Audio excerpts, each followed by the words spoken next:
नमस्ते। अगर ईरान इतना ही बुरा है, तो नाटो क्यों अमेरिका का साथ नहीं दे रहे? अगर ईरान इतना ही बुरा है, तो क्यों चीन और रूस ईरान को धमका नहीं रहे कि तुम चुप हो जाओ? अगर ईरान इतना ही बुरा है, तो क्यों दुनिया के 190 से ज्यादा देशों में से किसी भी देश ने खुलकर अमेरिका का साथ नहीं दिया सिवाय इज़राइल के? तो कहीं ऐसा तो नहीं कि इस कहानी में कोई झोल ऐसा छुपा हुआ है, जो हमारी आंखों के सामने मीडिया ने आने ही ना दिया? तो शुरू करते हैं आज की बात एक छोटी-सी कहानी से। कहानी ये है, एक जगह पानी बह रहा था, एक मेमना और एक शेर एक साथ पानी पी रहे थे। शेर ने अचानक से मेमने को बोला, "ओए, तू वही है ना जिसने मुझे कल गाली दी थी?" मेमना बोला, "नहीं, नहीं, मैं तो आज ही इस जंगल में आया हूँ, कल आपको गाली कैसे दे सकता हूँ?" फिर शेर ने बोला, "तेरे बॉडी में से बदबू आ रही है, तू नहाया नहीं है 2-3 दिन से, मेरे को तेरे पे गुस्सा आ रहा है।" मेमना बोला, "सर, मैं आज सुबह ही नहा के आया हूँ और मेरे में से खुशबू आ रही है।" फिर जो शेर था वो बोला, "तेरे पापा ने मेरे को गाली दी थी।" और बस इतना बोला, अटैक किया और उसको खाने लगा। तो उसने कहा, "सर, मुझे माफ़ कीजिए, मेरे पापा ने अगर आपको गाली दी थी, तो उसकी सज़ा मुझे आप कैसे दे सकते हैं? जस्टिस नाम की कोई चीज़ होती है, न्याय होता है, इंसाफ होता है।" तो शेर ने फिर लास्ट में बोला, "नहीं, नहीं, हुआ क्या है कि तूने पानी में मुँह डाला और तेरे पानी में मुँह डालने की वजह से पानी गंदा हो गया।" मेमना फिर बोला कि, "सर, मेरी वजह से पानी गंदा कैसे हो सकता है? पानी तो आपकी साइड से मेरी साइड आ रहा है।" तो फिर लास्ट में शेर ने कहा, "तू बहुत बहस करता है, तू जीने के लायक नहीं है।" और बस इसी बात पे उस पे अटैक किया और उसे मार डाला। इस कहानी का जो कंक्लूजन है वो ये है कि एक टर्म आएगा जिस पे आज हम बात करेंगे, वो होगा हेजेमोनी। हेजेमोनी जो जचाता है उसे कहते हैं हेजेमॉन। हेजेमोनी का मतलब है दादागिरी। हेजेमॉन का मतलब है दादा, जो ये कहे कि मैंने जो कह दिया वही सही है, मेरी ही बात मानी जाएगी। इसे कहते हैं हेजेमॉन या हेजेमॉनी। यूपीएससी, आईएएस या स्टेट सिविल सर्विसेज की प्रिपरेशन करने वाले बच्चों के सिलेबस में अगर देखेंगे, तो इंटरनेशनल रिलेशंस में जगह-जगह पर लिखा रहता है American hegemony. Specially after second world war, American hegemony वो टर्म है जो बार-बार किताबों में पढ़ाया जाता है। बहुत सारी थ्योरीज इससे रिलेटेड हैं। आज हम देखेंगे कि अमेरिकन हेजेमोनी कैसे रिस्पॉन्सिबल है ईरान में जो भी हो रहा है उससे रिलेटेड। तो देखिए, इंटरनेशनल रिलेशन में 2 चीजें आती हैं, एक आता है रियलिज्म, एक आता है आइडियलिज्म। आइडियलिज्म का मतलब आदर्शवाद, कि लोगों को कैसे होना चाहिए, और रियलिज्म मतलब रियल में लोग कैसे हैं।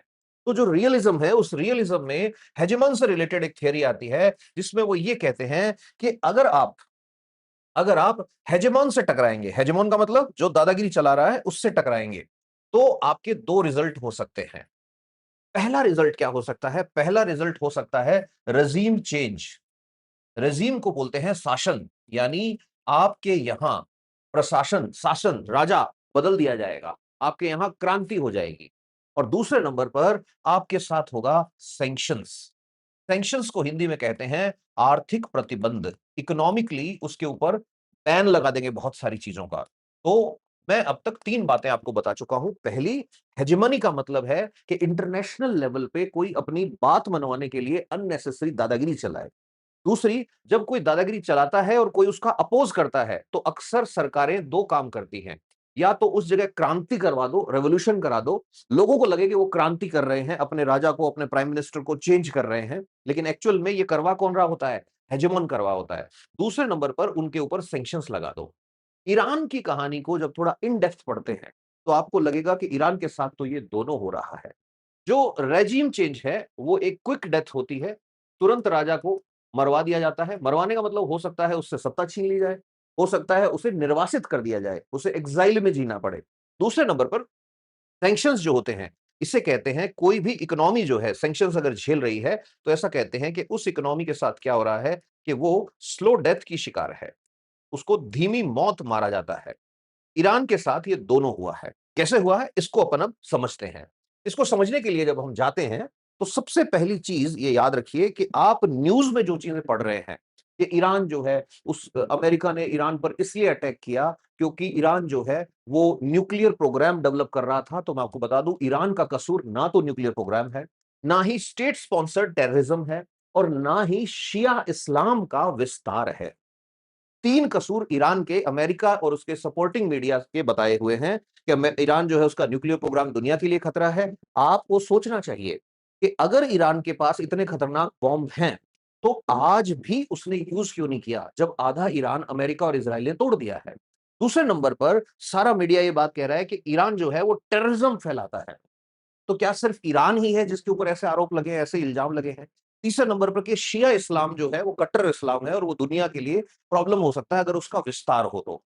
अब इन चीजों को जब थोड़ा विस्तार में देखेंगे, थोड़ा इन डेप्थ देखेंगे, तो आपको पता लगेगा कि ईरान का असली कसूर ये तीनों बातें नहीं है। ईरान का असली कसूर ये है कि 1979 में पैक्स अमेरिकाना जब चल रहा था। पैक्स अमेरिकाना क्या चीज था कि सेकेंड वर्ल्ड वॉर के बाद अमेरिका ने इकोनॉमिकली और नेटो की हेल्प से, आई शुड से कि स्ट्रेटेजिकली, या मैं ये कहूं आर्मी की पावर को भी होल्ड करते हुए पूरी दुनिया पे एक तरह से इनडायरेक्ट कब्जा किया था और बोला था हमारी वजह से दुनिया में शांति आई है। अब इसको कहते हैं पैक्स अमेरिकाना। तो 1979 में ईरान पहला एक राष्ट्र बना था, पहला ऐसा देश बना था जिसने पैक्स अमेरिकाना को इनकार कर दिया था कि नहीं, हम ये जो बैंड वैगनिंग आप कर रहे हो, बैंड वैगनिंग का मतलब कि हम जो कह रहे हैं वैसे ही चलो, वो हम नहीं करेंगे। शायद इसीलिए जो सीआईए के एक डायरेक्टर है रिटायर्ड, उन्होंने कहा है the issue was never about nuclear weapons. उन्होंने कहा है the issue was never about nuclear weapons, the issue was always about who controls the Persian gulf. कि यहां पर इशू जो है वो ये नहीं है कि ईरान के पास न्यूक्लियर वेपन है। यहां पर इशू ये है कि इस गल्फ ऑफ पर्शिया को, इस खाड़ी को, फारस की खाड़ी जिसे कहते हैं, इसको कंट्रोल कौन करेगा।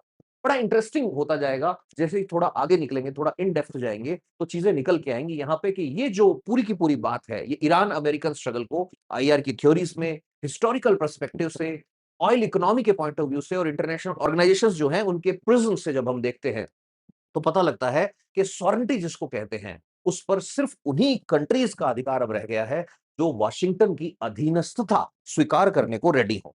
मतलब आप सॉवरेन नेशन है, सॉवरेन का मतलब होता है कि मैं अपने डिसीजन सारे खुद लूंगा। तो आप सॉवरेन नेशन तभी रह सकते हैं जब वॉशिंगटन जो है वो आपको कहे कि yes you can do this, otherwise आपके साथ दिक्कत हो जाएगी। ये चीज आज की बात से अपन समझेंगे। तो थोड़ा सा हिस्ट्री में अपने को जाना पड़ेगा। 1951, 1951 में ईरान में पावर में थे मोहम्मद मोसाद। मोहम्मद मोसादे जो थे, ये एक वकील थे, वो बाद में प्राइम मिनिस्टर बने ईरान के। अब ध्यान से सुनना, ईरान में पहली बार कोई प्राइम मिनिस्टर ऐसा आदमी बना जो पढ़ा लिखा था।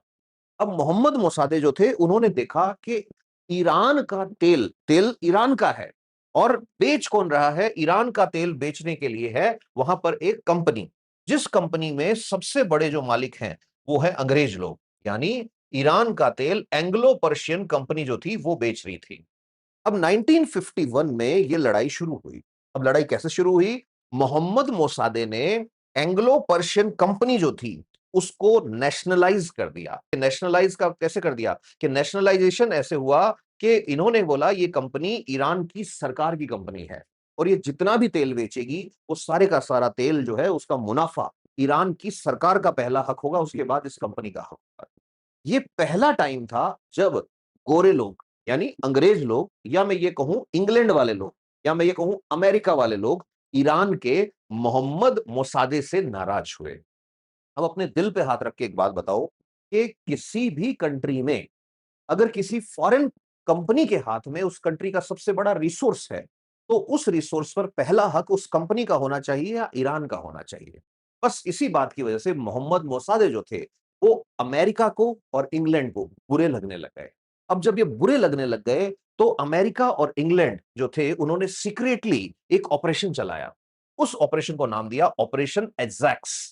ऑपरेशन एजेक्स जो है, उसमें मैंने जब बोला था आपको कि रेजीम चेंज, मतलब वहां का राजा बदल दो, तो क्या किया इन्होंने? ऑपरेशन एजेक्स के थ्रू पूरे ईरान के अंदर हड़तालें शुरू हुई। पूरे ईरान में विरोधी लोग जो थे मोहम्मद मोसादे के, वो सड़कों पर आ गए और लास्ट में जाके रिजल्ट क्या निकला इसका? रिजल्ट ये निकला कि ईरान में पावर में ले आया गया मोहम्मद रजा पहलवी को। मोहम्मद रजा पहलवी जैसे ही पावर में आए, तो ऑब्वियसली मोहम्मद रजा पहलवी जो थे, उनके राजा बनने की सबसे बड़ी वजह ही ये थी कि अमेरिका का इनके सिर पे हाथ था।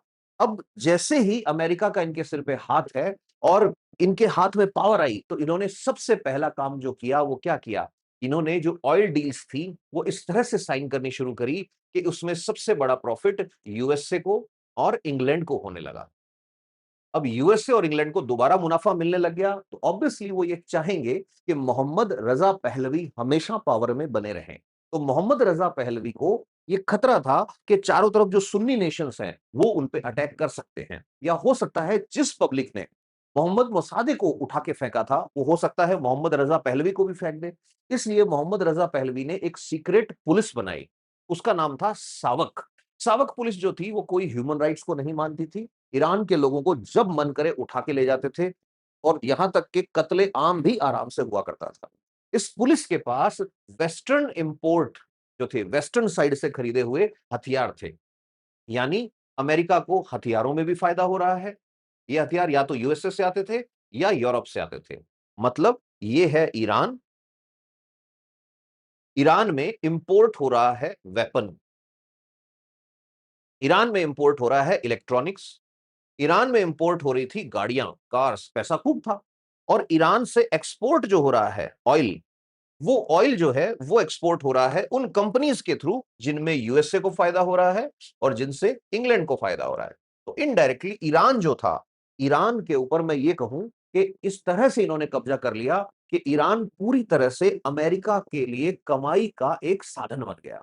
अब जो मोहम्मद रजा पहलवी थे, ये kind of post colonial era के एक प्रोडक्ट थे। अब कॉलोनियलिज्म के हिस्ट्री में एक टर्म आता है जिसे कहते हैं नियो कॉलोनियलिज्म। नियो कॉलोनियलिज्म का मतलब होता है कि कोई भी कंट्री डायरेक्टली दूसरी कंट्री पे हक नहीं जताएगी, वो उसके अंदर ऐसे चेंजेस लाएगी, ऐसी इंफ्रास्ट्रक्चर बिल्ड कर देगी वहां की कि वहां वो कंट्री उसके लिए कमाने का एक मीडियम बन जाएगी। तो ये जो मोहम्मद रजा पहलवी के टाइम पे ईरान जो था, ये एक सीधा सीधा एग्जांपल है डिपेंडेंसी थियरी। डिपेंडेंसी थ्योरी का मतलब कि तुम हम पे डिपेंड हो, हमसे ही तुम चल रहे हो। तो ऐसी कंडीशन में जब भी डिपेंडेंसी थ्योरी आती है तो उसमें दो चीजें आती है, एक आते हैं कोर स्टेट और एक आता है पेरिफेरल स्टेट। तो कोर स्टेट वो होता है, यहां पे मैं बता देता हूं कि ये जो कंडीशन है इसको कहते हैं डिपेंडेंसी थियरी। और डिपेंडेंसी थियरी में दो चीजें आती हैं, एक आते हैं कोर स्टेट। कोर स्टेट वो होता है जिसको फायदा होता है। तो ईरान के केस में कोर स्टेट यूएसए था और इंग्लैंड था और यूरोप के एक दो और नेशन थे। दूसरे नंबर पे जिसका शोषण हो रहा है, जिसको खाते हैं ये, उसको बोलते हैं पेरिफेरल स्टेट। और उस टाइम पेरिफेरल स्टेट बना हुआ है ईरान। अब इन सारी चीजों को वहां के जो सिटीजन हैं वो तो देखेंगे ना। तो हो क्या रहा है, ईरान की ऑर्गेनाइजेशंस का एक्सप्लॉइटेशन कर रहा है यूएसए और यूके। अब ऐसी कंडीशन में जब चल रहा है तो उस टाइम पे जो पहलवी है, वो एक तरह से ये देखिए कि अमेरिका वालों का पुलिसमैन बना हुआ है और वो ईरान के लोगों को दबा रहा है। अब ऐसी कंडीशन में जब ये सब चल रहा है तो उस टाइम ईरान की पब्लिक सब साइलेंटली देख रही है कि देखो, एक हमारा लीडर वो था जिसने कंपनी से चीजें छीन के कंट्री को दी, दूसरा हमारा लीडर ये है जो कंट्री की चीजें छीन के कंपनियों को दे रहा है। तो काइंड ऑफ लोगों को पता लगने लग गया कि यार ये क्रॉनिक कैपिटलिज्म की तरफ जा रहे हैं। क्रॉनिक कैपिटलिज्म का मतलब गंदे लोगों का पूंजीवाद। ऐसे लोग जो राष्ट्र को बेच दें कंपनियों के हाथों में और कंपनियों के कहने के अकॉर्डिंग पॉलिसी बनाई जाए। ऐसा ही ईरान में होना शुरू हो गया था। तो जब भी कहीं पे ऐसा होता है तो लोगों को आप कितना भी दबाओ, एक लेवल से आगे आप कुचल नहीं सकते। तो ऐसे टाइम पे ईरान में एक नए लीडर का उत्थान होगा, एक नए लीडर का राइज होगा। यही वो लीडर है जो न्यूज में बहुत बार आते हैं। इस टाइम पे आएगा ईरान में। अब अच्छा, अब तक आ चुका था 1979। अब ईरान में आया इस्लामिक रेवोल्यूशन। अब देखो, यूएसए और यूके प्लस दुनिया भर की कंपनीज, और कौन सी कंपनीज, जिनको हम एमएनसीज कहते हैं, प्लस सबसे बड़ी बात ऑयल, पूरी दुनिया को ऑयल की सप्लाई हो रही है यहां से। इन तीनों चीजों के अगेंस्ट अगर खड़ा होना है किसी भी लीडर को, तो सिर्फ पॉलिटिक्स जो है वो डेमोक्रेसी की फीलिंग से नहीं आ सकती यहां पर। अब उसको एक और पावर चाहिए। तो ये जो लीडर है अयतुल्ला खुमैनी, जिनकी हम बात करेंगे, अयतुल्ला रोहला खुमैनी जो है, वो अब उठ के आएंगे। और वो उठ के आएंगे और वो इस टाइम सहारा लेंगे इस्लाम का। वो कहेंगे भाई ये जो हो रहा है ना, ये गलत हो रहा है। कि क्यों? कि अमेरिका जो है वो इसराइल को सपोर्ट करता है और इसराइल ईरान का दुश्मन है। और तुम अमेरिका और यूके दोनों को कैसे सपोर्ट कर सकते हो? इन सारी कंडीशंस के अंदर एक बड़ा चेंज आया ईरान में। तो इसको कह देते हैं इस्लामिक रेवोल्यूशन। ये इस्लामिक रेवोल्यूशन जो था, ये सिर्फ एक पॉलिटिकल चेंज नहीं था। ये post world war two America led order को पहली बड़ी सिस्टमैटिक चैलेंज या चुनौती देने वाली चीज थी। फिर मैं कह रहा हूं, वर्ल्ड वॉर टू के बाद पूरी दुनिया में अमेरिका का बैठाया हुआ एक सिस्टम चल रहा है जिसको कहते हैं अमेरिकन लेड ऑर्डर। पूरी दुनिया में अमेरिका इनडायरेक्टली अपने ऑर्डर मनवा रहा है, इसको न्यू वर्ल्ड ऑर्डर भी कह देते हैं। अब ऐसी कंडीशन में एक कंट्री के अंदर एक लीडर खड़ा होता है। अब जो लीडर खड़ा हो रहा है उसके सामने सबसे पहला चैलेंज ये है कि जो अमेरिका ने अपना थानेदार वहां बैठा रखा है पहलवी, इस शाह पहलवी को यहां से भगाओ। तो अच्छा, अब इस कंडीशन में दो आइडियोलॉजीज की भी फाइट हुई है। क्यों फाइट हुई है ये भी देखो।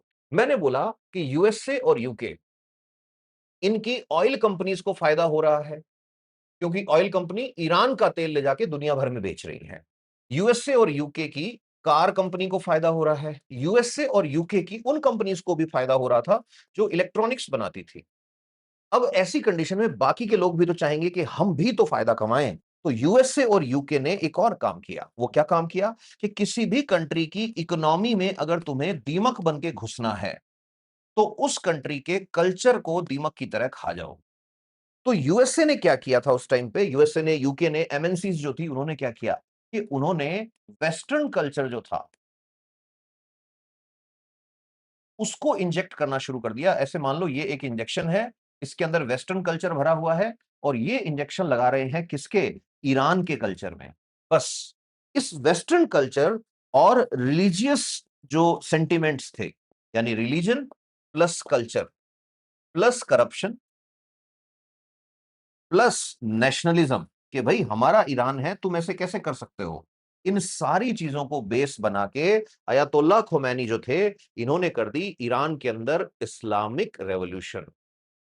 अब जैसे ही इस्लामिक रेवोल्यूशन हुई, पूरे ईरान की पब्लिक अयतुल्ला खोमैनी के साथ सड़कों पर उतर आई और जो शाह पहलवी था, जो अमेरिका का एजेंट कहा जाता है, उसको भागना पड़ा। अब जैसे ही वो वहां से भागे तो दूसरे नंबर पर टारगेट बना अमेरिकन एम्बेसी। तो अगर आप बुक्स पढ़ेंगे तो आपको पता लगेगा 444 दिनों तक यूएस एम्बेसी जो थी उस पे लोगों का कब्जा रहा था। बाद में जाके इसको बाद में इस केस को उठाया भी गया था इंटरनेशनल लेवल पे कि भाई ये तो वियना कन्वेंशन जो थी उसका सबसे बड़ा उल्लंघन है ये। अच्छा, एक और बात ध्यान से सुनना, यहां पर एक बहुत इंपॉर्टेंट बात आती है। अयतुल्ला खुमैनी जो थे, उन्होंने एक गजब की बात करी। उन्होंने क्या बोला, उन्होंने बोला था कि नो, ना शर्क ना गर्भ। ध्यान से सुनना, ना शर्क ना गर्भ।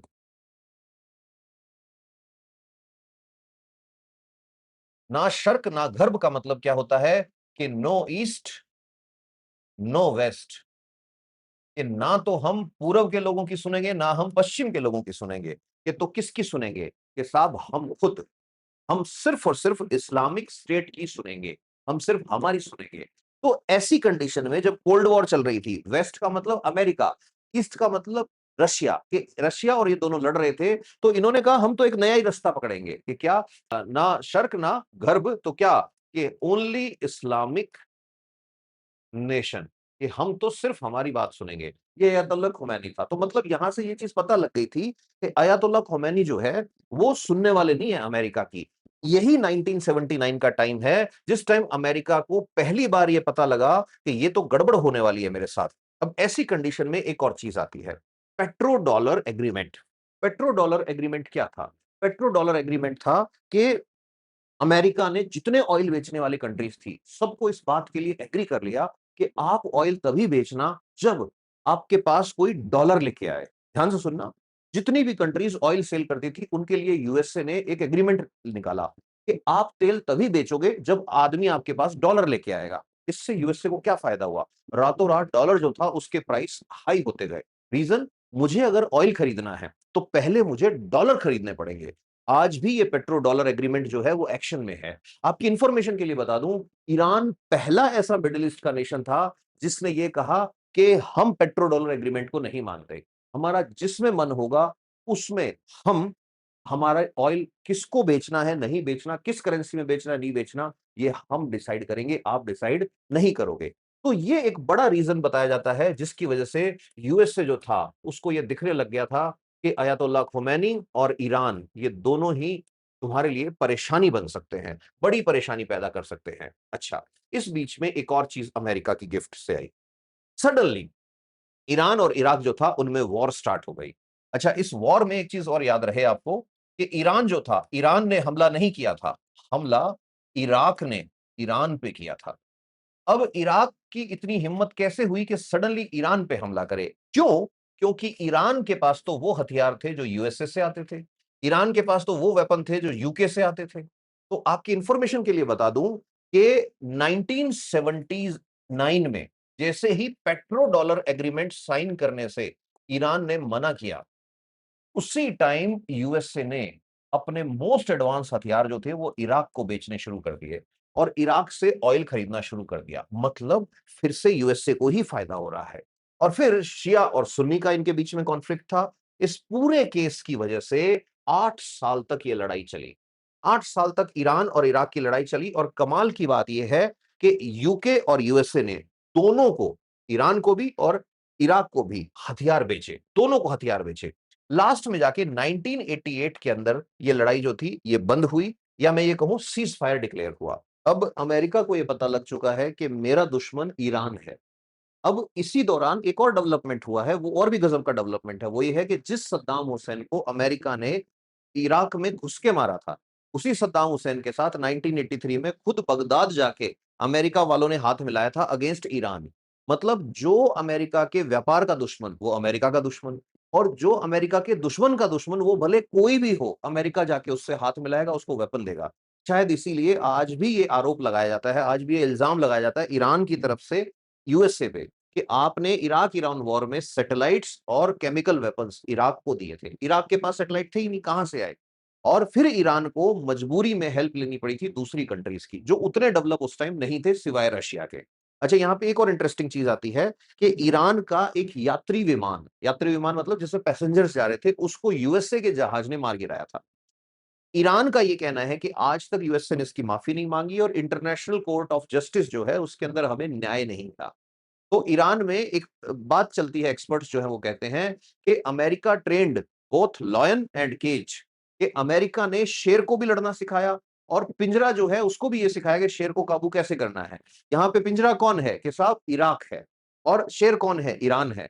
तो बाद में अमेरिका कहता है कि शेर जो है वो हम हमारे हमसे दुश्मनी रखता है।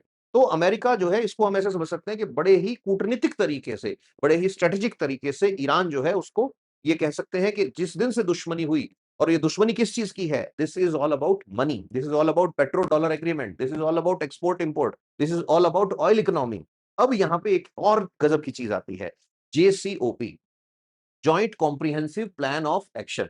अब ये joint comprehensive plan of action जिसकी बात आती है, इसके लिए हमें याद रखना है कि जेसीओपीए या जॉइंट कॉम्प्रिहेंसिव प्लान जो है ये क्या चीज है? इसको ऐसे समझो कि अमेरिका ईरान पे ये इल्जाम लगाता आया है कि ईरान के पास एटम बॉम्ब है, और एटम बॉम्ब बनाने के लिए यहां एक छोटी सी चीज बता देता हूं मैं। एक प्रोसेस होती है जिसे कहते हैं यूरेनियम एनरिचमेंट।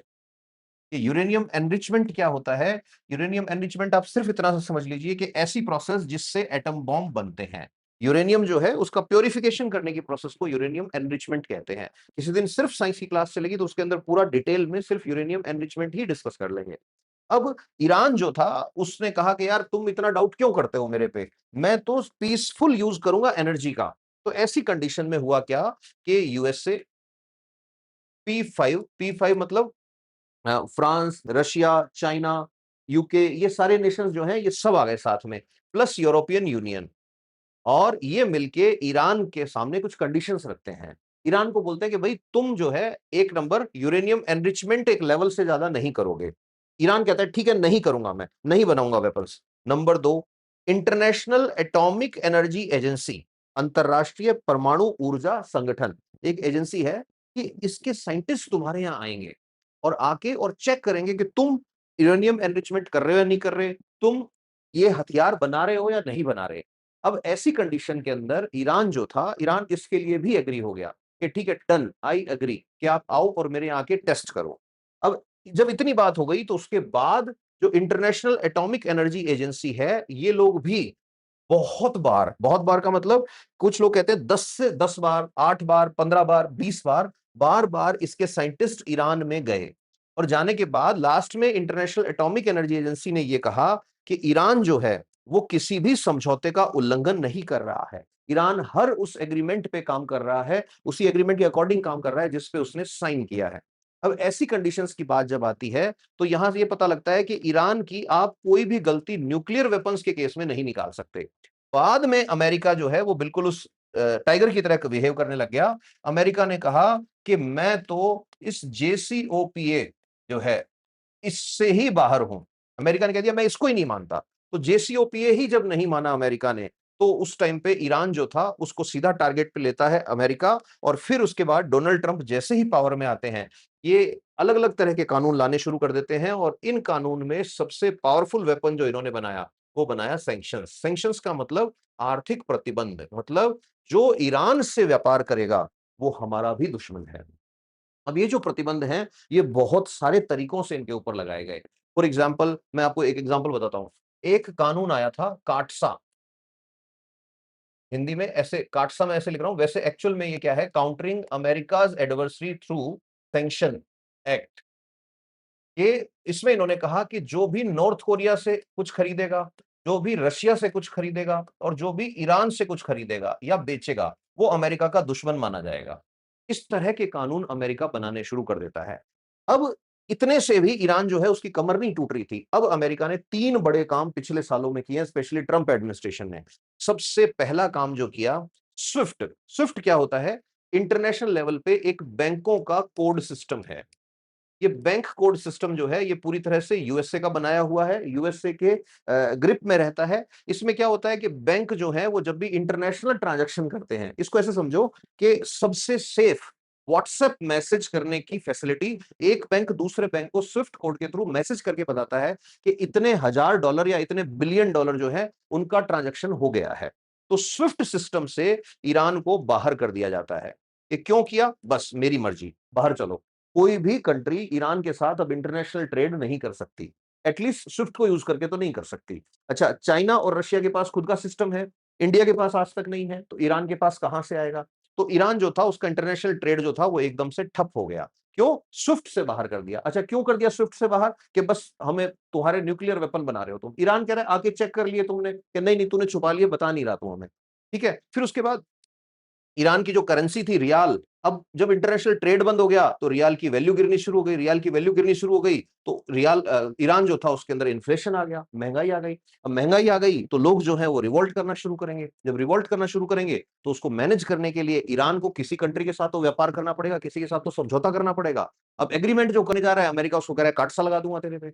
ये हाल कर दिया था कि ईरान के अंदर जो एरोप्लेन थे उनके पुर्जे भी मिलने बंद हो गए थे। एरोप्लेन कौन से वाले? Civilian aeroplane. न्यूक्लियर उनके मिलिट्री वाले एयरक्राफ्ट की बात नहीं कर रहा मैं, सिविलियन एरोप्लेन जो है उनके पुर्जे मिलना बंद हो गए थे। ना यूरोप कुछ दे रहा था, ना अमेरिका कुछ दे रहा था और किसी के साथ कोई डील करने नहीं देता था। अगर आप देखोगे ईरान को, तो इतना आपको पता लगेगा कि ईरान जो है बहुत सारी चीजें हैं। फॉर एग्जाम्पल जो एक ट्रीटी है, एनपीटी, किसी ने अगर नाम सुना है एनपीटी? एनपीटी क्या चीज है? एनपीटी है एक न्यूक्लियर ट्रीटी। तो NPT nuclear non proliferation treaty है। नॉन प्रोलिफरेशन ट्रीटी का मतलब होता है कि अगर मेरे पास न्यूक्लियर वेपन है, तो मैं अपने न्यूक्लियर वेपन्स को दूसरी ऐसी कंट्रीज को नहीं बेचूंगा जो इस ट्रीटी के पार्ट नहीं है। ईरान इस ट्रीटी का पार्ट है, ध्यान से सुनना। ईरान एनपीटी का मेंबर है। Iran international atomic energy agency की सारी बातें मानता है। बट ईरान पर आरोप लगाया जाता है कि तेरे पास न्यूक्लियर वेपन है और तेरे न्यूक्लियर वेपन दुनिया के लिए खतरा है। दूसरी तरफ इजराइल, इज़राइल जो है वो एनपीटी का मेंबर नहीं है। न्यूक्लियर नॉन प्रोलिफरेशन ट्रीटी जो है वो साइन ही नहीं किया इज़राइल ने। लेकिन इज़राइल के लिए कहा जाता है कि इज़राइल के पास 400 तक वॉरहेड हो सकते हैं। 80 तो कंफर्म है। लोग कहते हैं 400 तक हो सकते हैं। अब आईएईए जो ईरान में जाके बार-बार इंस्पेक्शन करती है, जांच करती है, वो आज तक एक बार भी इज़राइल नहीं गई चेक करने। अच्छा, इज़राइल को फिर भी अमेरिका से हर साल अगर आप उठाओगे 3 से 4 बिलियन डॉलर की जो मिलिट्री हेल्प मिलती है, वेपन्स मिलते हैं और हेल्प मिलती है। इज़राइल जो है उसको इतनी हेल्प दे रहा है अमेरिका, ईरान को किसी के साथ समझौता भी नहीं करने दे रहा। इंडिया की बात करें, इंडिया ने एनपीटी पे साइन नहीं किया आज तक। बट फिर भी 1998 में इंडिया ने न्यूक्लियर टेस्ट करके दिखाया था। ठीक है? ईरान ने कोई न्यूक्लियर टेस्ट इन सालों के अंदर नहीं किया ऐसा। ठीक है? एनपीटी पे साइन करके बैठा है। आईएईए का इंस्पेक्शन जो है उसको भी एक्सेप्ट करता है कि आओ मेरे यहां टेस्ट करो। फिर भी दुनिया के सबसे ज्यादा प्रतिबंध जो लगे वो ईरान के ऊपर लगे हैं। इसका मतलब ये है कि यहां पर ये रूल बेस्ड इंटरनेशनल ऑर्डर नहीं है, ये रूल्स फॉर द वन जो हमारी बात नहीं मानेगा उसके लिए है। अब जैसे ही आप जेसीपीओ की बात करेंगे या जैसे ही आप ये देखोगे कि P5+1 या ये जो लोग हैं ये क्यों नहीं मान रहे इसकी, तो इन पूरी कंडीशंस के अंदर अगर आप चलोगे तो आपको ये भी पता लगेगा कि ईरान जो है उसने अपना यूरेनियम एनरिचमेंट जो था उसको 4% से भी नीचे ले आया, जबकि वेपन बनाने के लिए यूरेनियम एनरिचमेंट 90% तक चाहिए। ठीक है? अच्छा, ईरान ने सिर्फ इन लोगों की संतुष्टि के लिए जो एनरिच किया हुआ यूरेनियम था, उसका 98% पार्ट भर-भर के जहाजों में रसिया भिजवा दिया बेचारे ने। ठीक है? ईरान के पास एक हेवी वाटर रिएक्टर था, जिसका नाम था अराक रिएक्टर। अराक रिएक्टर जो था, उसको सीमेंट से भर के बंद कर लिया अपने रिएक्टर को। दुनिया की सबसे ज्यादा बातें ईरान ने मानी है पिछले कुछ सालों में। लेकिन लास्ट में जाके ईरान के साथ क्या हुआ? वही हुआ जो उस मेमने के साथ हुआ था कि तू बहस बहुत करता है। तो डोनाल्ड ट्रंप ने एक तरफा बात करके एकदम से जेसीपीओ जो था उससे मैं बाहर जा रहा हूं, मैं जेसीपीओ को मानता ही नहीं। तुम लोग ईरान की बात सुनते हो, तुम लोग यूएसए की नहीं मानते, और उसके ऊपर बहुत सारे आर्थिक प्रतिबंध लगाए। अब जैसे ही आर्थिक प्रतिबंध लगाए तो होगा क्या? लास्ट में जाके ईरान जो है वो कहीं का नहीं बचेगा, कहीं का नहीं बचेगा। तो ईरान जो है वो अमेरिका को खतरा महसूस होने लगा ईरान से, तो अमेरिका ने क्या किया? अमेरिका ने उसके ऊपर अटैक करना शुरू कर दिया। तो एक बड़ा अटैक जो ईरान की जमीन पर हुआ था वो था कासिम सोलेमनी। कासिम सोलेमनी जो था वो ईरान का मिलिट्री कमांडर था। ईरान की जमीन पे ईरान की जमीन पे ईरान के ही क्षेत्र में अमेरिकन ड्रोन ने इसको मारा था। तो ये ईरान ने कहा यार हमारी सॉवरेनिटी जो है उस पर तुम बिल्कुल एकदम चढ़ आए हो। और फिर थोड़े टाइम पहले सबको पता होगा ऑपरेशन बर्निंग एज आया, और फिर उसके थोड़े टाइम बाद ईरान ने क्या किया, जो है बताना शुरू किया कि भाई हमारे साथ ये हो रहा है, तो यूएसए ने उस पे अटैक कर दिया है। अब यूएसए ने उस पे अटैक कर रखा है, लेकिन एक दो चीजें सोचने की है और थोड़ा-सा हिस्ट्री में झाँकने की है। ये वही यूएसए है जिसने इराक पर अटैक किया था ये कह के कि तुम्हारे पास डब्ल्यूएमडी है। डब्ल्यूएमडी क्या होता है? Weapon of mass destruction. Weapon of mass destruction का मतलब कि ऐसे हथियार जो लोगों को लाखों की तादाद में मार सके, लाखों की संख्या में मार सके। तो बाद में अमेरिका ने जब सद्दाम हुसैन का पूरा जो रेज़ीम था उसको उखाड़ फेंका और इराक के अंदर पूरा कब्जा कर लिया, तो पूरे इराक की तलाशी ली, आज तक उनको एक भी बायोलॉजिकल वेपन या डब्ल्यूएमडी नहीं मिला है। तो किस बात के हथियार थे? तो बाद में उन्होंने क्या किया, इसको अलग तरह से चलाना शुरू किया, सद्दाम हुसैन तो ये था, वो था। तो होता क्या है, चीज़ों के अंदर लेयर्स के अंदर लेयर्स होती हैं। हमें किसी के लिए जजमेंटल नहीं होना होता, लेकिन हमें ये पता होना चाहिए कि जो चीज़ जैसी दिख रही है, ज़रूरी नहीं कि अंदर से भी वो चीज़ वैसी हो। इंटरनेशनल पॉलिटिक्स में स्पेशली क्या होगा और क्या दिखाया जा रहा है, इसके बीच में बहुत बड़ा गैप होता है। और ये जो गैप होता है, इस गैप को डिसाइड करते हैं 2 तरह के लोग। एक वो जो बता रहे हैं बात, उन्होंने कितनी चीज़ों को सामने लाए, कितनी स्टडी करी है, और एक वो जो सुन रहे हैं, सुन के सीधा-सीधा यकीन कर रहे हैं, नहीं कर रहे। अब जैसे आज ईरान से ज़्यादा चिंता लोगों को इस बात की है कि गैस या पेट्रोल हमारे यहाँ पहुँचेगा या नहीं पहुँचेगा। ऐसी कंडीशन में कई मुद्दे और हैं जो बड़े होना थे, दब गए। फॉर एग्ज़ाम्पल काबुल पे अटैक हुआ, वो मुद्दा दब गया। फॉर एग्ज़ाम्पल एप्स्टीन फाइल पता नहीं कहाँ गया, सबसे बड़ा मुद्दा था, पूरे अमेरिका को हिला दिया था इसने। तो इन सारी बातों को जब आप देखेंगे तो आपको पता लगेगा कि बहुत सारी चीज़ें ऐसी हैं जो छुपी हुई हैं। होपफुली इन सारे फैक्ट्स से कुछ चीज़ें क्लियर हुई होंगी, कुछ पॉइंट ऐसा हो जो आपके दिमाग में आ रहा हो और मेरे से छूट गया हो, तो कमेंट्स के अंदर बताना। Thank you, stay happy, stay blessed, love you all.